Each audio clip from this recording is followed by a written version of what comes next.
Vamos continuando, a separar um tempo para o estudo da palavra. Então vamos abrir a nossa Bíblia agora no primeiro livro das Crônicas, capítulo 4. Nós vamos ler os versículos 9 e 10. Primeiro livro das Crônicas, capítulo 4, versículos 9 e 10. Primeiro Crônicas 4, 9 e 10.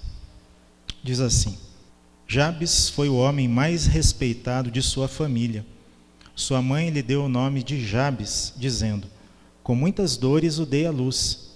Jabes orou ao Deus de Israel: abençoa-me e aumenta as minhas terras, que a tua mão esteja comigo, guardando-me de males e livrando-me de dores. E Deus atendeu ao seu pedido. Vamos orar mais uma vez? Senhor, nós continuamos te exaltando, continuamos agradecendo ao Senhor pela tua graça, pela tua bondade, pela tua misericórdia, Deus, em nos trazer neste momento para estarmos juntos, para que possamos juntos receber a edificação que vem da tua palavra pela ministração do teu Espírito. Obrigado porque o Senhor tem falado ao nosso coração e agora de maneira específica, Deus, segundo esta porção da tua palavra que tomamos, que haja então edificação na vida da tua igreja, mas sobretudo, Pai, que o teu nome seja glorificado através da nossa vida. E que assim seja, Senhor. Nós pedimos em nome de Jesus. Amém.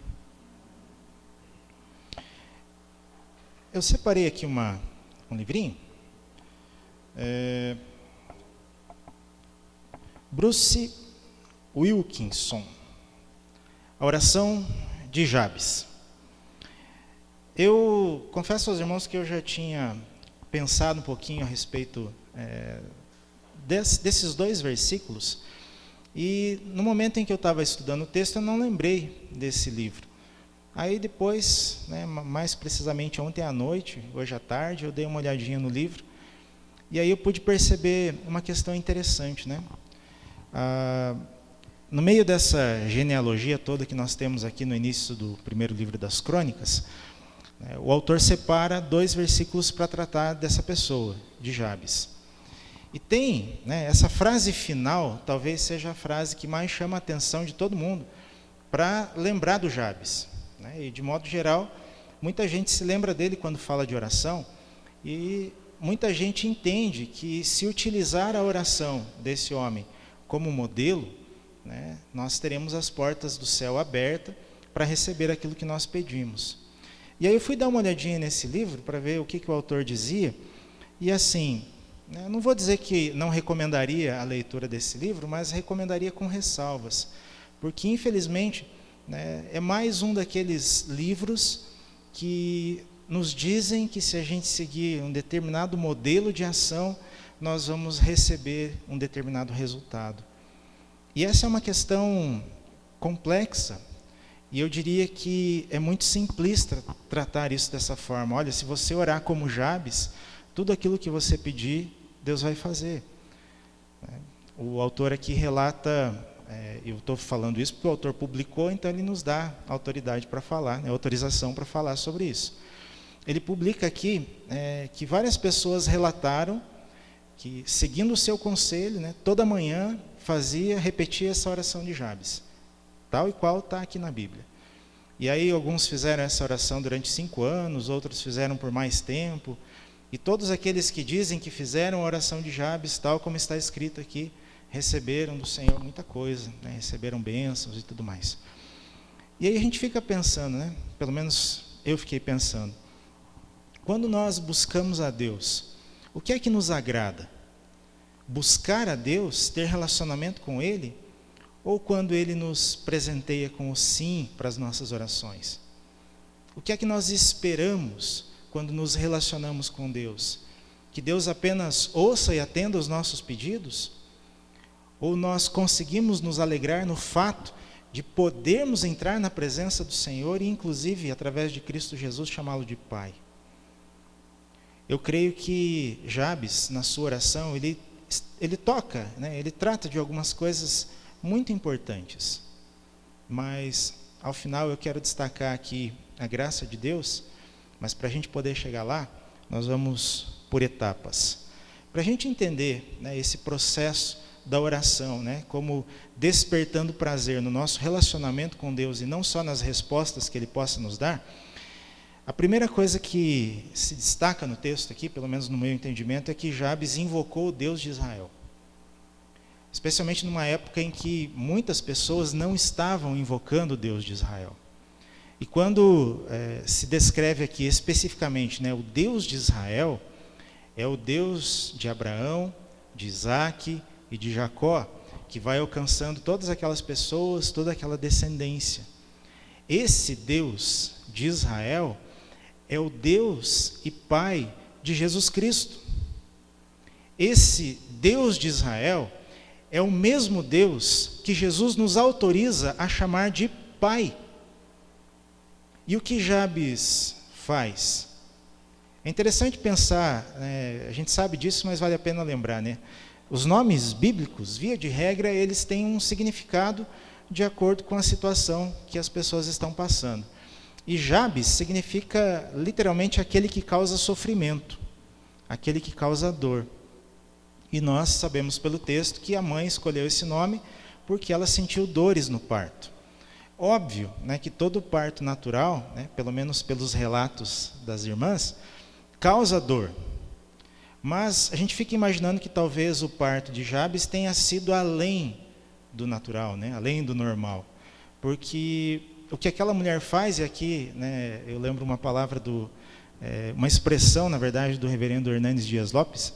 Ele disse que aquela mulher, naquele momento, colocando o nome de Jabes no seu filho, ela ergueu um monumento à sua dor. E eu creio que ele não está errado, porque toda vez que alguém perguntasse o nome de Jabes, né, e ele dissesse, olha, meu nome é Jabes, as pessoas entenderiam isso, né, ele causou sofrimento.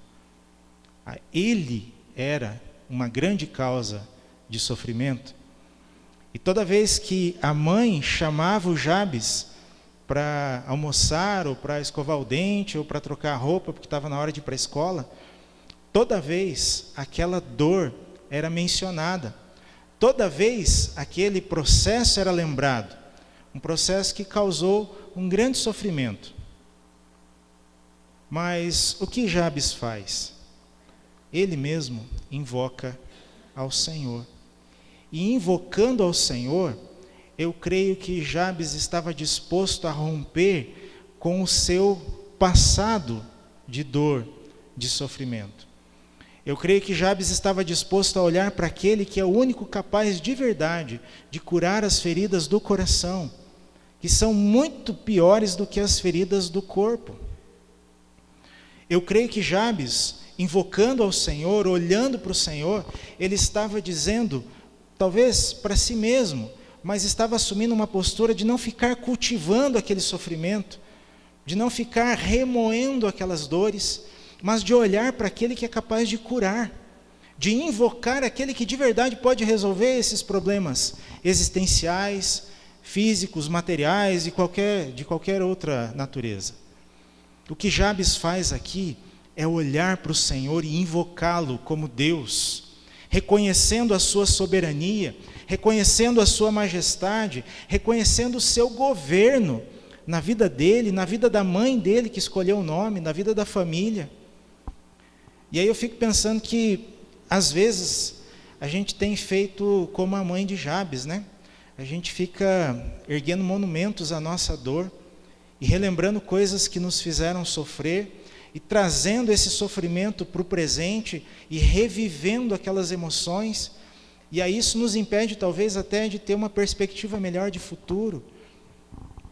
E aí, olhando para esse texto, eu entendi que não é preciso ficar carregando as dores do passado. Não é preciso ficar trazendo sobre os ombros um saco de sofrimento.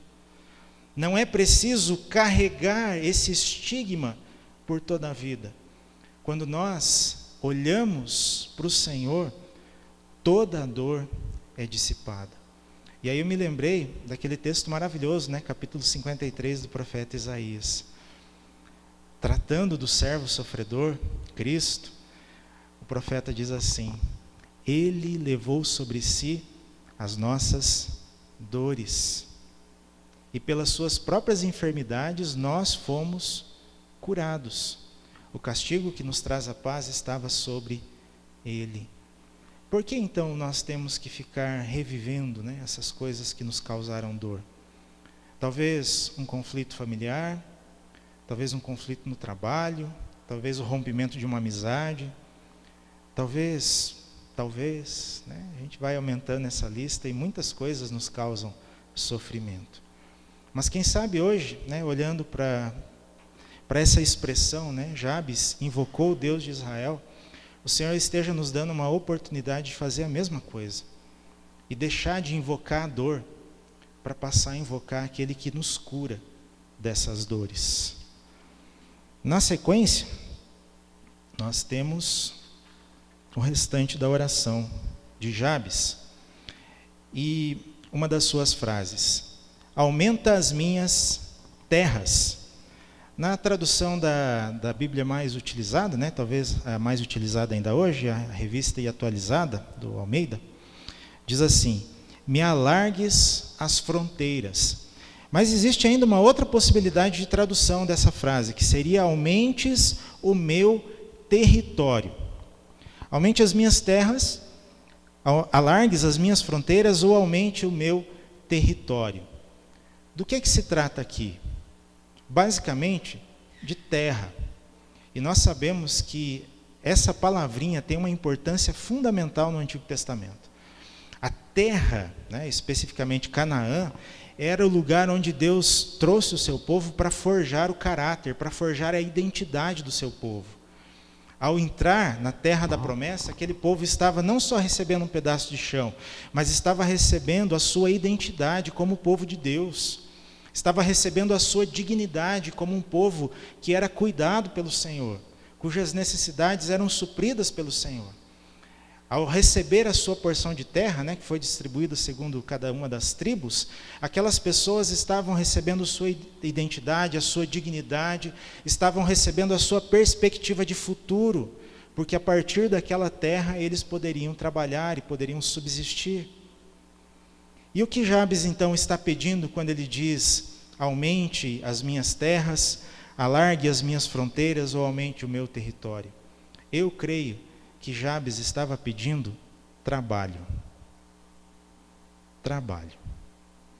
E aí, eu citei no início, né, esse livro aqui, né, especificamente do autor, o Bruce Wilkinson, porque ele e outros que eu consultei seguem uma linha que me parece estranha, que me parece muito mais um pedido, né, no sentido de aumente as minhas fronteiras, alargue as minhas fronteiras, aumente os meus territórios, né? Parece que é muito mais um pedido para fugir do trabalho do que, de fato, para trabalhar. É muito mais, talvez, um desejo para sair, né, da necessidade do esforço e conseguir alguma coisa nesse movimento que vem como as portas do céu abertas e o derramar da bênção de Deus na nossa vida, que nos livra do sofrimento. E aí talvez a gente possa comparar isso com aquelas pessoas que foram atrás de Jesus quando ele multiplicou pela primeira vez o alimento, né? E aí lembra na narrativa de João, as pessoas finalmente conseguem chegar até Jesus, e aí Jesus diz assim: olha, vocês deveriam buscar aquela comida que não perece. Porque essa comida que perece aqui, né, você come agora e amanhã está com fome de novo. Aliás, nem precisa ser amanhã, né? A gente come agora e daqui a pouco a fome volta. Mas esse impulso da barriga, do ventre, ele é tão forte que às vezes faz a gente pensar que qualquer coisa que alivie o nosso sofrimento para suprir as nossas necessidades está valendo. Qualquer coisa que possa nos tirar da necessidade do trabalho, do esforço, talvez valha a pena. E quem sabe seja até bênção do Senhor. Eu já contei esse caso aqui, mas ele me impactou negativamente, de maneira tão significativa que dificilmente eu esqueço dele. Né?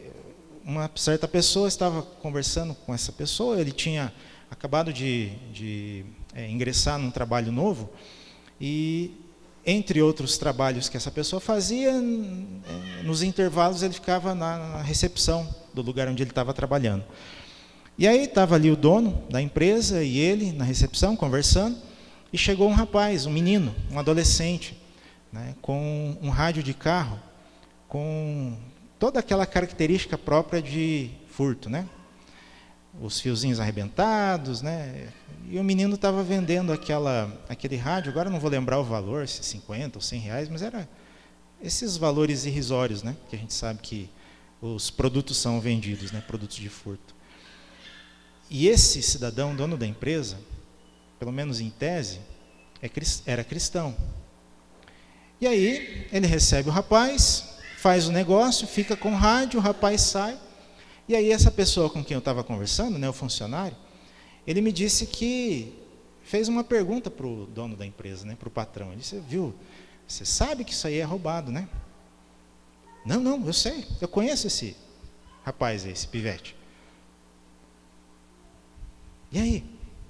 Aí vem a pior parte. Ele disse que aquele menino poderia ter vendido o rádio para qualquer outra pessoa, mas aquele menino resolveu vender para ele. E ele, então, a partir disso, poderia ter algum lucro, porque Deus o estava abençoando. Sem esforço, sem trabalho, e nesse caso ainda participando de um crime, né? Porque comprar produto de roubo também é crime. Receptação. E olha a falta de entendimento. Olha como as necessidades da barriga impulsionam as pessoas e às vezes cegam os olhos. Porque esse cidadão chegou a pensar, e eu imagino que ele achava que isso era verdade, né? Eu imagino que ele acreditava realmente no que ele disse, e ele acreditava que Deus o estava abençoando com aquela situação, porque ali ele poderia ter algum lucro com um produto roubado. O que é isso, senão a necessidade do ventre? E aí muitas pessoas utilizam essa oração de Jabes quase que para dizer assim: se você repetir essas palavras, Deus vai te abençoar, e vai te livrar do trabalho, e vai te livrar do esforço. Por que continuar trabalhando, né, se é só pedir para Deus? Por que continuarmos nos esforçando tanto, né, e zelando tanto daquilo que a gente faz, se é só fazer uma oração a Deus e tudo está resolvido? Por isso que eu questiono, né, as pessoas que utilizam essa oração de Jabes, distorcendo a sua fala. Porque, no meu entendimento, irmãos, e eu creio assim, Jabes estava pedindo mais trabalho, porque ele estava pedindo mais terra, mais lugares onde ele poderia plantar, mais lugares onde ele poderia criar os seus animais, mais lugares onde ele poderia trabalhar. Porque as coisas não aconteceriam sozinhas no seu terreno. Ele teria que trabalhar a terra, ele teria que alimentar os animais, cuidar deles. O que Jabes estava pedindo não era para que Deus o livrasse do sofrimento, nesse caso do esforço, mas para que o Senhor o abençoasse com condições que ele pudesse trabalhar, abrisse as portas de um emprego nos nossos dias, possibilitasse, quem sabe, oportunidades para estudar e se aperfeiçoar a fim de continuar avançando na carreira. Esforço, dedicação, trabalho. E a gente vive, talvez, a tentação, por conta de muitas pessoas que enriquecem sem trabalhar, né, de maneira corrupta, a gente vive a tentação de achar que essa é a boa maneira de se viver. E que a boa maneira de se viver necessariamente vai exigir de nós algum tipo de ato, né, ilícito, talvez até de corrupção, de sonegação e tudo mais. Não dá para a gente, pelo menos no meu entendimento, irmãos, não dá para a gente olhar para essa oração de Jabes e imaginar que Deus vai nos abençoar sem o esforço do nosso trabalho, sem o zelo daquilo que a gente faz, na oportunidade que o Senhor abriu para que pudéssemos trabalhar. Outra questão aqui, Jabes pediu para que o Senhor o livrasse, ele pediu o livramento do Senhor, né? Coloca sobre mim a tua mão. E ele estava pedindo isso porque ele sabia que as suas próprias mãos seriam sempre insuficientes para realizar qualquer trabalho. Jabes sabia que se Deus não o capacitasse, se Deus não o abençoasse, ele não conseguiria realizar o seu trabalho. E mesmo que ele recebesse mais terras, ele não teria condições de trabalhar nessas terras se a mão do Senhor não estivesse com ele. E essa expressão também é extremamente importante e significativa. A mão do Senhor. Alguns domingos atrás, alguns domingos a gente estava estudando aquele texto de Atos, em que Lucas nos diz que a mão do Senhor estava com a sua igreja. A mão do Senhor estava com a sua igreja. A mão do Senhor levava a igreja, a mão do Senhor orientava a igreja, a mão do Senhor amparava a igreja, a mão do Senhor sustentava a igreja, como continua fazendo ainda hoje. E a mão do Senhor, a presença do Senhor, a ação de Deus, era isso que Jabes estava pedindo. Porque às vezes Deus nos dá algumas oportunidades e a gente começa a realizar e logo a gente se engana achando que dá para fazer sozinho, achando que dá para fazer do nosso jeito. Eu me lembro aqui, depois de um tempo, faz tempo que eu não falo da sorveteria onde eu trabalhei, eu vou voltar a lembrar esse caso. O rapaz que me deu a oportunidade, ele é ainda extremamente metódico. E eu aprendi muito com isso também, a questão da organização. Então, ele me passou exatamente todo o processo que ele fazia, todas as etapas do processo como ele fazia. E, obviamente, que ele queria que eu replicasse a maneira como ele fazia, para que o produto final pudesse chegar do jeito que ele tinha o resultado. Mas, como o tempo vai passando e a gente vai pegando a manha do trabalho, vai aprendendo a fazer algumas coisas, eu comecei a fazer algumas coisas diferentes no processo do sorvete. E aí um dia, ele chegou lá, ficou conversando comigo e tal, porque ele imaginou que isso ia acontecer. E ele começou a olhar, no final das contas, o sorvete estava saindo, e com uma boa qualidade. Mas algumas etapas do processo eu estava fazendo de modo diferente. E ele me disse algo que me chama a atenção em relação à mão do Senhor aqui nesse texto. Ele me disse assim: existem etapas nesse processo que você pode fazer do seu jeito, mas outras não, porque embora o produto esteja saindo com a qualidade, mas ele não está saindo do jeito que eu quero. Aí ele me explicou quais etapas eu tinha liberdade de fazer do meu jeito e quais etapas ele queria que eu fizesse exatamente como ele fazia. E eu entendi isso, e aí eu fiquei pensando se não é mais ou menos isso que o Senhor faz conosco. Sabe por quê, irmãos? Porque às vezes a gente tem a tentação de chegar para Deus, eu já disse isso, mas vale a pena repetir, dizer assim: Senhor, aqui estão os meus planos, aqui estão as etapas do processo que eu imaginei, aqui está a minha vida como eu desejo que ela seja daqui para frente. E eu só preciso que o Senhor coloque a sua mão aqui. Só preciso que a tua mão esteja sobre os meus planos, sobre as etapas que eu tracei, sobre os processos que eu estabeleci. Eu só preciso da tua bênção para que as coisas aconteçam do jeito que eu imagino. E quando Jabes estava pedindo que a mão do Senhor estivesse sobre ele estava pedindo algo arriscado, porque a mão do Senhor estando sobre nós, pode ser que ela nos leve por um caminho diferente, pode ser que ela nos traga resultados diferentes, pode ser que os nossos planos, e quase sempre não sejam iguais aos planos que Deus tem para nós. Pode ser que a nossa vontade não esteja afinada com a vontade de Deus. Mas o que é melhor? Seguirmos com a força das nossas próprias mãos ou fazermos, e aí sim, tomando Jabes como exemplo, e pedindo que o Senhor coloque a sua mão sobre nós, pedindo que o Senhor nos conduza pelo caminho da sua vontade, pedindo que Ele nos livre, pedindo que Ele nos sustente. E aqui, Jabes diz assim: afastes de mim o mal, para que eu fique sem dores. Essa é uma outra possibilidade interessante de traduzir a frase final desse versículo. Para que eu fique sem dores. O homem das dores, o Jabes que lembrava o sofrimento e a dor, ele sabia em quem ele poderia confiar para que ele fosse livre do mal, para que ele fosse livre do sofrimento, para que ele fosse livre das dores, para que ele pudesse realizar o seu trabalho, para que ele pudesse ter certeza de que estava caminhando segundo a vontade de Deus. Eu fico olhando para essa oração, né, para essa breve oração, que demarca um espaço bem significativo no meio de tantos nomes que são elencados ali, e fico pensando que Deus nos dá uma maravilhosa oportunidade de aprender com Jabes a invocar a Deus, a pedir que o Senhor nos abençoe no trabalho que fazemos, a pedir que as suas mãos estejam nos fortalecendo e que elas nos livrem do mal.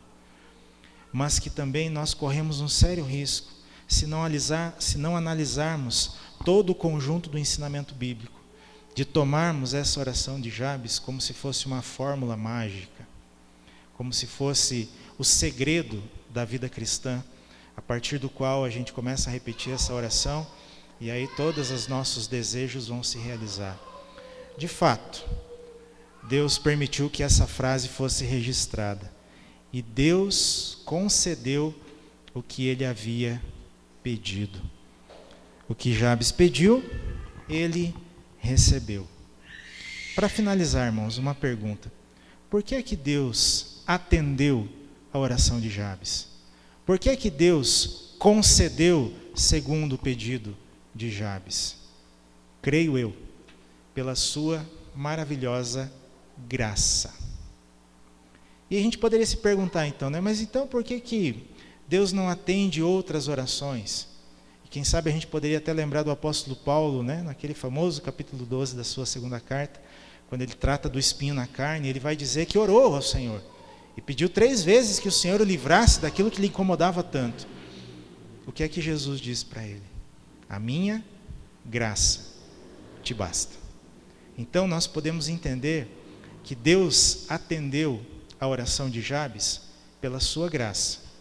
E Deus não atende outras orações conforme o exato pedido que é feito pela mesma razão, pela sua maravilhosa graça.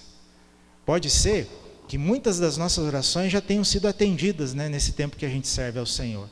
Por que as orações foram atendidas? Porque o Senhor é gracioso, porque Ele é bondoso, e não porque nós descobrimos métodos e fórmulas para fazer com que Deus nos atenda. Não porque nós temos algum mérito diante de Deus para que Ele nos atenda, mas é pela sua maravilhosa graça. E por que é que outros tantos pedidos que fazemos ao Senhor não são atendidos? Talvez não naquele momento, ou quem sabe de forma definitiva, porque o Senhor nos trata com a mesma graça que Ele sempre tratou todos os seus servos. Porque o Senhor continua nos dizendo que a graça dEle nos basta. E se a graça dEle nos basta, nós não precisamos que todos os nossos desejos sejam atendidos. O que nós precisamos é que o nosso coração esteja confortável na graça que nos basta. Será que nós conseguimos chegar nesse ponto? Sozinhos? Obviamente que não. Mas é a graça do Senhor que nos basta. E é nela que nós somos convidados a descansar. Olhando para Jabes, a gente precisa aprender a buscar a intimidade com o Senhor. A buscar ter prazer nessa intimidade com o Senhor. A buscar a bênção do Senhor para os frutos do nosso trabalho. A buscar a mão do Senhor nos sustentando, nos direcionando, provendo e livrando. Que o Senhor continue então nos abençoando e nos capacitando a permanecermos firmes nas nossas orações, com gratidão, com súplica, com louvor. Amém? Vamos ficar em pé?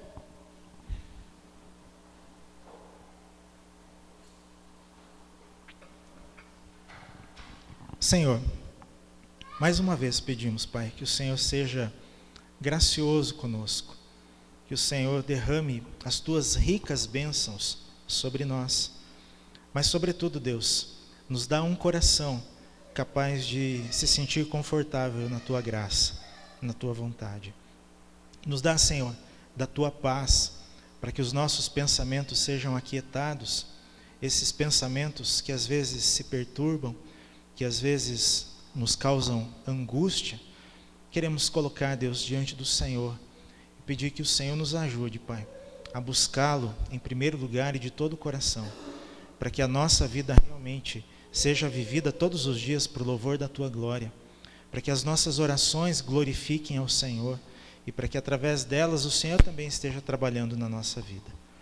Deus querido, nós pedimos que a Tua maravilhosa graça, que sempre basta aos Teus servos, também seja suficiente na nossa vida, que nós nos alegremos no Senhor, que nós sintamos a paz e a força que vem do Senhor para enfrentarmos todas as circunstâncias, sempre na presença do Senhor.